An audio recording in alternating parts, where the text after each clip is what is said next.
There's never a dull moment when it comes to Minnesota sports. Whether it's positive or negative. The Yankees have swept the Twins. Minnesota Sports Chat has you covered. Talking nothing but Minnesota sports all year long. It's time now for the soon-to-be award-winning, if only in his own mind, Minnesota Sports Chat with your host, Ross Brendel. We're going to go with edition number 230. There was no pod between last week's Gopher review and preview edition, and who knows how this week will unfold. There may also be no other pod this week, so perhaps the standalone edition number 230 of the soon-to-be award-winning Minnesota Sports Chat presented by Beans Coffee Company is the Gophers review and preview edition. Gophers coming off of a deflating loss to Iowa by a final score of 31-14. Oh, goody. They now depart for Ann Arbor to take on Michigan, who comes in off of a nice win hosting USC just this past weekend.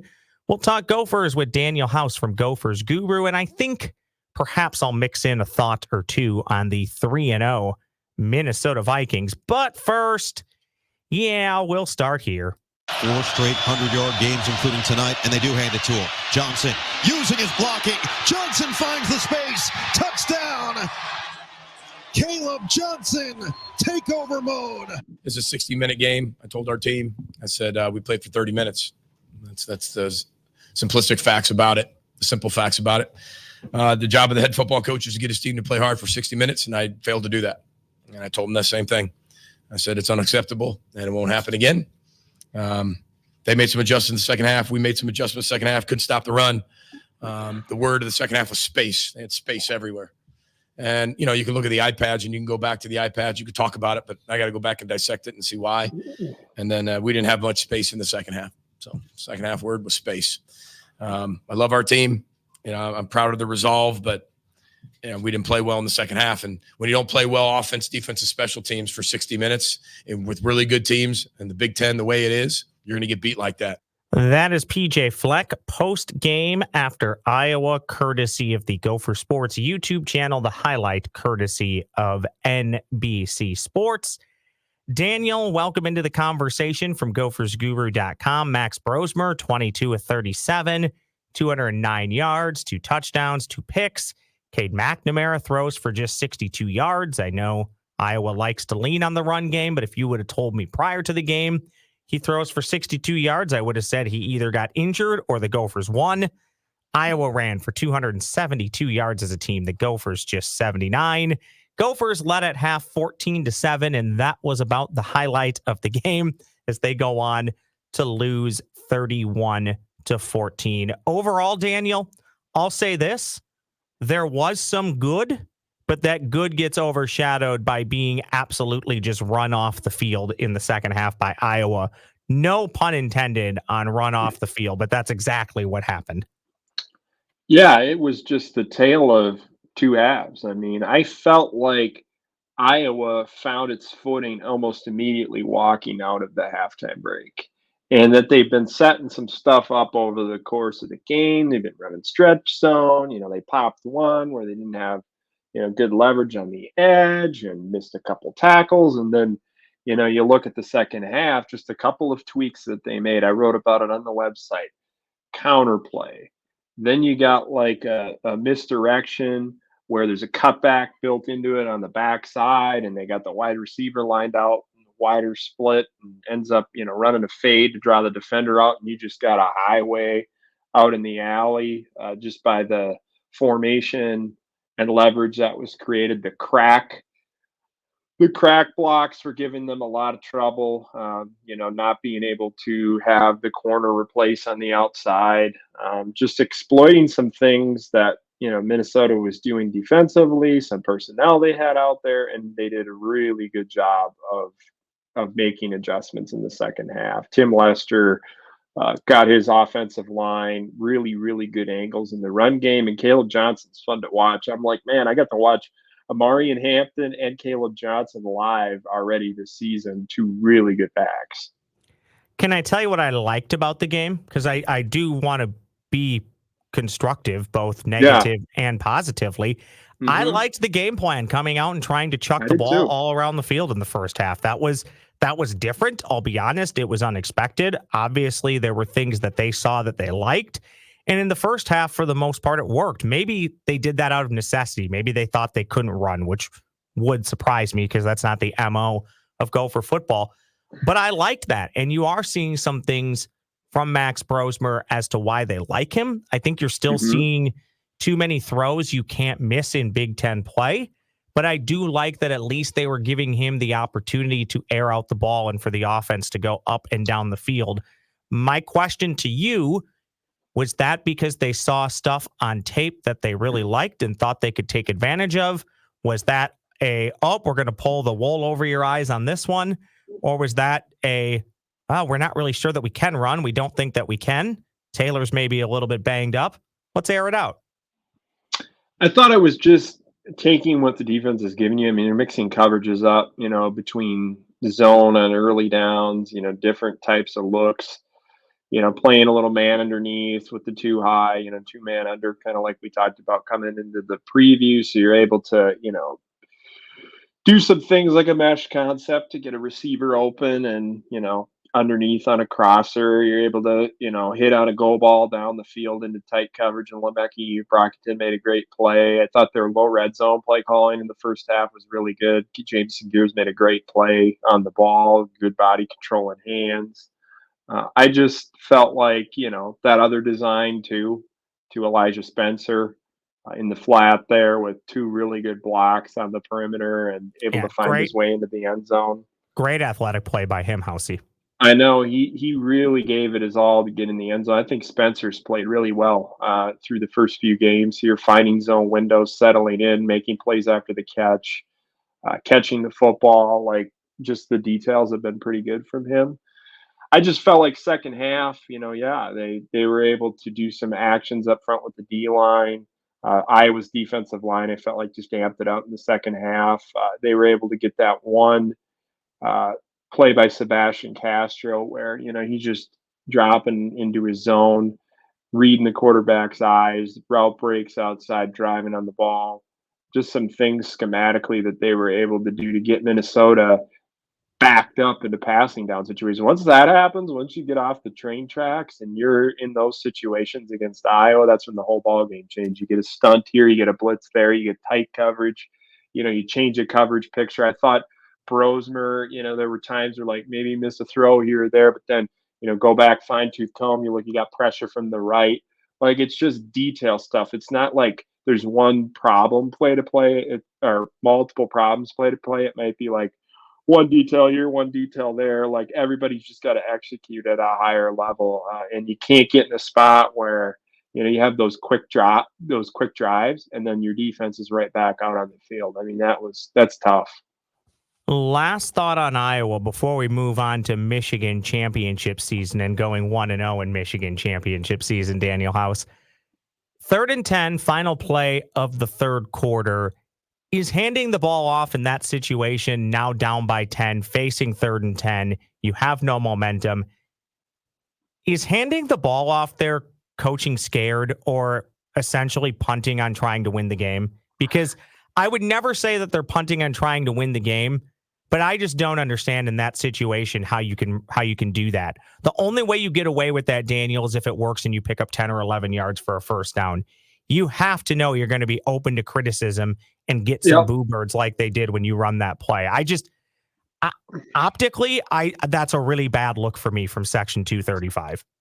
You look at the game state too. I mean, it's a 10-point game. You're playing a rivalry opponent. You're on your own 21-yard line. It's 3rd and 10. I mean, even if you're getting maybe a box count that you think is good, you're playing a team that's extremely disciplined against the run. I know you popped one off a similar concept earlier in the game with box count that was favorable, but, they set that edge and flowed perfectly and stopped it. And, in this situation, you got to be aggressive in the sense that, like, hey, you're going to throw something past the sticks and try to get the first down here because you need to sustain this drive. Like, you need to do something here to get yourself a jolt and get back into the game. And I felt like, that was a spot where you could have done it. Now you're going into the fourth quarter with a totally different mindset. Like game state played into it for me. Like the situation on the field, the down and distance, and the scoreboard and the magnitude of the game and the opponent that you're playing. Like all that plays into it. And I think that was a situation where that was the case. Yeah, and right now with Minnesota football, and I think it's felt this way for a few years, Daniel, college teams come back from 10 down all the time, late third, early fourth quarter to win games. And right now, it just doesn't seem like that is at all possible for the Gopher football team and the Gopher football offense. So, saying that, when you already think that's a difficult challenge and you're handing the ball off versus at least giving yourself a chance of throwing it downfield 10 plus yards, I just got to be honest, it doesn't sit well with me. But then again, I'm just a fan sitting in section 235. You mentioned Jolt, Daniel. I get a jolt pretty much every morning from my Beans Coffee, and I thank Beans Coffee Company for supporting Minnesota Sports Chat. You can support Beans Coffee Company, and in return, you're supporting Minnesota Sports Chat by checking out coffeebybeans.com. That's coffeebybeans.com. I know you're going to see something you love and want to try, especially if you take your coffee at least even mildly seriously, like I do. With roasts in all sorts of varieties, you are sure to find something great. Coffeebybeans.com. Use the promo code SportsChat. That is promo code SportsChat. Give Beans Coffee Company a try. I know you'll love it, just like I do. Beans Coffee Company ships for free on all orders of $35 or more. That is coffeebybeans.com. Promo code SportsChat. The Gophers are off to Ann Arbor to take on Michigan. Michigan coming off of an impressive win against USC. They beat USC 27-24. They ran for like 8,000 yards. Actually, correction, it was 290 total rushing yards. Michigan's only loss is to number 1 Texas. And Daniel House, for whatever it's worth, Minnesota has a 22.9% chance per the ESPN matchup predictor. If you were to tell me that the Gophers legitimately had a 23% chance to win at Michigan, I would take it. That is reason enough to watch, Daniel House. Michigan Always favored. reason. Michigan Always favored by 10.5, buddy. Hey, college football, you never know. That's why you watch the game. Football's You a never crazy know. game. Football's a crazy game. You can have a great scheme, set it up perfectly, and the result surprises you. I mean, this is a game, though, you're going to play the best defensive front you play all year. I mean, Mason Graham, Kenneth Grant, like, oh my gosh. Like, you watch these guys play up front on the D-line, Josiah Stewart, Derek Moore. Like, you just go down the personnel on the defensive side of the ball. Like, this is going to be the biggest challenge you face. You think Iowa's D-line's good, and they're good. But, like, this is an elite level defensive line, especially in the interior. Well, and on the flip side, Daniel, when the Gophers just gave up 272 yards rushing, and Michigan's coming off 290 total yards rushing, and they're going to want to run the football. And Daniel, my hunch is they are going to run the football a lot, but they're also going to take some shots in the passing game because they want to get their quarterback rolling, not just on the ground, but in the air. This might be the absolute worst time to be taking on Michigan. I live in fear of heading to Ann Arbor this weekend and not getting, again, run off the field. Sell to me, Daniel, in my negative state. Sell to me how this is anything better than a 35-7 loss on Saturday. Well, you have to clean up all of your fundamentals. I mean, you can't play on defense with, zero leverage on the edge, poor edge sets, bad tackling fundamentals. You can't play hesitant. You got to cut it loose. Like, there were just too many instances in that last game where it felt like guys weren't attacking and playing with 100% urgency. And that's when you get into trouble. And I think, if you are unable to do a better job on these crack blocks, you're going to get a ton of concepts where they're going to try to get you into the boundary, whether it's quarterback run, whether it's straight up crack toss, whether it's, counter actions. You're going to get a ton of stuff where you got to really ID correctly. Eye candy and misdirection paired up, a whole bunch of different groupings. They're physical up front. Khalil Mullings is an awesome back. I mean, everybody's talking about Donovan Edwards coming into the season, but Mullings has played better early in the season. Like, his contact balance, his footwork, his ability to press blocks and let him set up and then find the creases with good vision. Very good player. And then, what's the availability of Loveland? We'll see if he's able to go. That adds another dimension to their offense. They went to Alex Orji. You mentioned that, from Davis Warren to Orji. And Orji gives you more of that quarterback run component. Didn't throw the ball much last game, but when they do, it's going to be more of that screen component, taking a couple shots when they get the right matchup. You better be ready for a lot of variety and well-built rushing schemes when you're playing Michigan. You saw that last year. You see it every game they play. They did a nice job last week of putting together concepts against USC. What is a bigger ingredient to victory? Stopping the Michigan run or finding consistent offense? You can only have one. Which one's going to be more important to winning, Daniel? I seriously think it comes down to your offensive line play. Just because, my goodness, that front is so good. The best you're going to see all season from an interior standpoint. And Minnesota's been, a little bit inconsistent along the whole line. It's here and there not being able to execute. Some of it is how defenses are defending them. So you're going to have to hit on some passing stuff to take some pressure off. But if you get backed up in this game, that's the recipe for disaster, because you're going to get a strip sack fumble, or you're going to make a mistake and throw an interception that gets housed.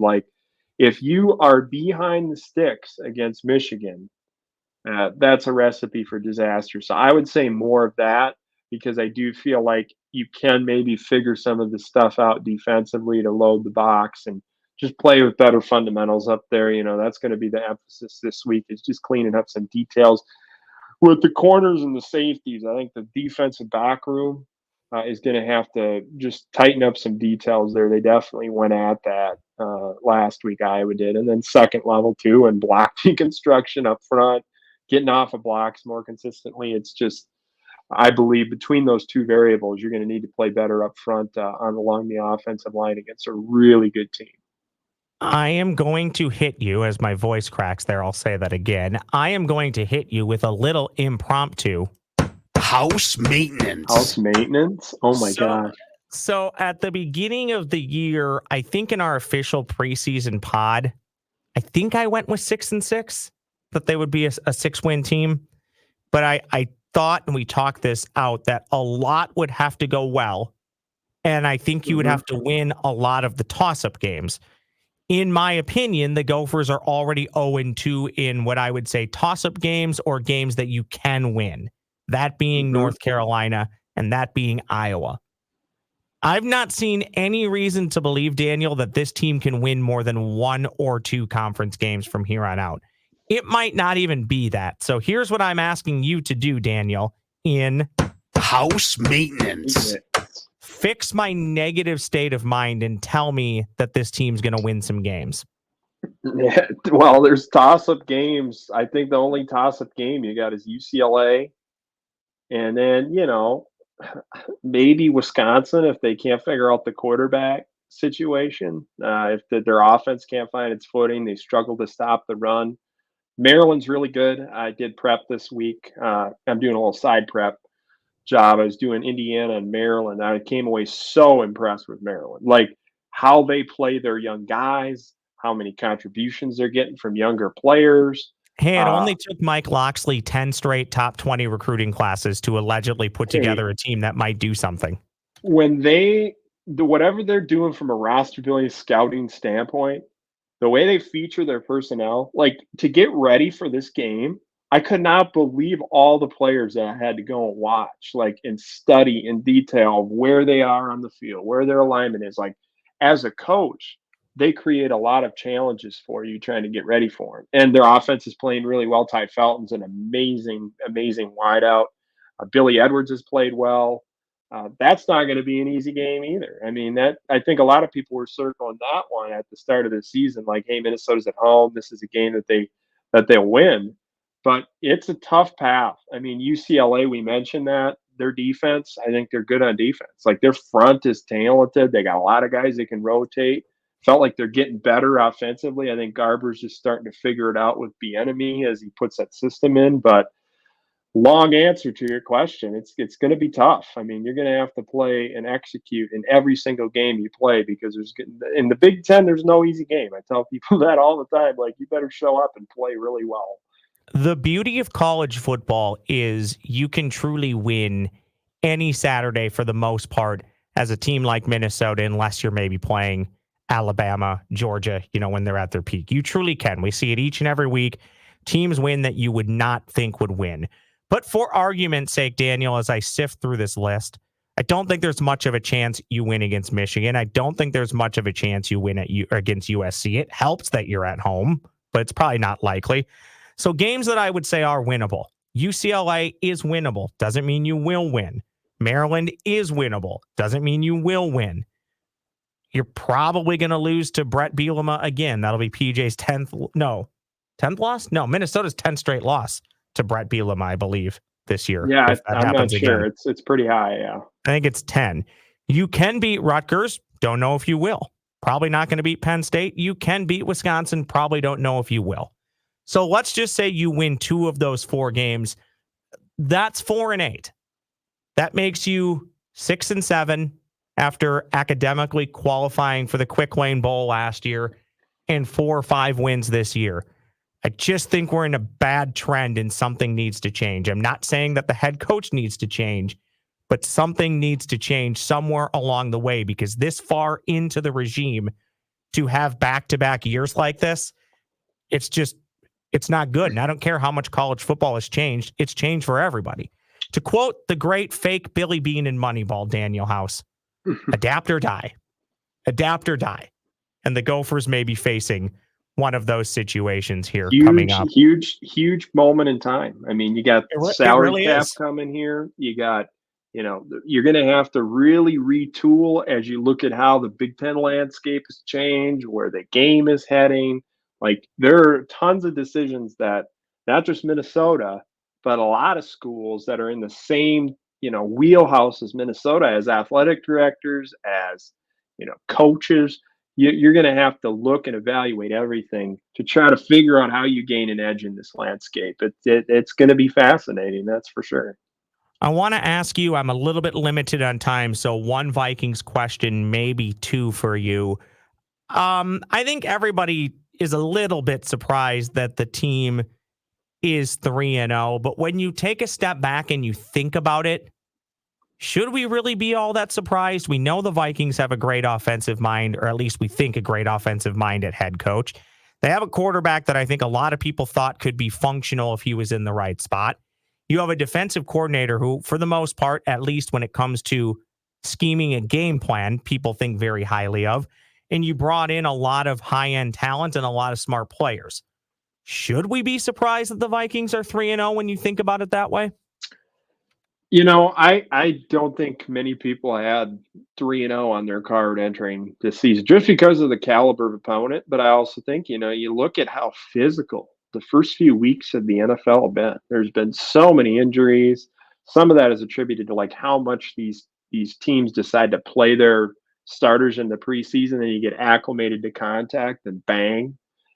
I just don't think it's been a weird start to the year, schematic approach wise from teams, injury wise, people trying to find their footing. I feel like we're really going to learn more about where teams are at in this next 4-game stretch coming up here, where it seems like I always say Halloween for the NFL is where you start to maybe figure out exactly where teams are at in the race, because everybody, their personnel is maybe healthy, or they start to figure out what people are doing schematically to them, how certain players are featured. I think the biggest difference for the Vikings is the pass rush. I mean, those edge rushers are able to rotate, get guys mismatches. Van Ginkel was a good signing. I still think that was maybe the best free agent signing that they had. You can bring in Grenard in. Pat Jones has played well. Dallas Turner hasn't been healthy. I mean, he's someone that will be in the mix here maybe next week against the Packers here. And Jihad Ward's been really good, Ross. He's been a mismatch guy that you can bring in on passing downs. They did a nice job of really addressing mix and match skill sets, which has opened up a world of possibilities. They can win with 4 rushers now, which I think is huge from a schematic standpoint. I think you kind of stole my final question for you, but who have you enjoyed the most, or who have you been surprised by the most through the first 3 games?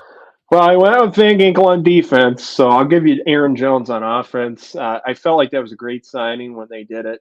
They needed some juice in that running back room. Felt like they didn't have it last year, but he's so versatile. You know, you look at that mesh concept they ran down in the low red zone. He split out wide. He's running the mesh, and you got Justin Jefferson in the backfield running a wheel, and he's able to catch the ball in that situation and put some stress on the defense. It's not just the rushing skills, but it's the receiving side of it. I mean, this guy brings a lot to the offense. And I would say another sleeper, Blake Brandel's played well at left guard. I mean, that guy might be one of the most improved players on the team, which is huge. They haven't been able to say that for a while in terms of developing an offensive lineman. He's been a huge surprise and someone that's made a huge impact. Brendel is a huge fan of Brandel. I'll just point that out for you. Brandel, tomato, potato. Yeah, you say potato, I say potato. You say goodbye, I say hello. It's time for us to say goodbye. But before we do that, Daniel House, happy Minnesota Sports Chat Open Week. I will see you on Friday, and tell everybody what is at gophersguru.com. There'll be a preview of the game coming out with some insight on the coordinators tomorrow. And then also game recap, a little bit of an insight on film from the Iowa game, a lot of different things on the site that you can check out. How in-depth is the preview of our golf match on Friday on the website?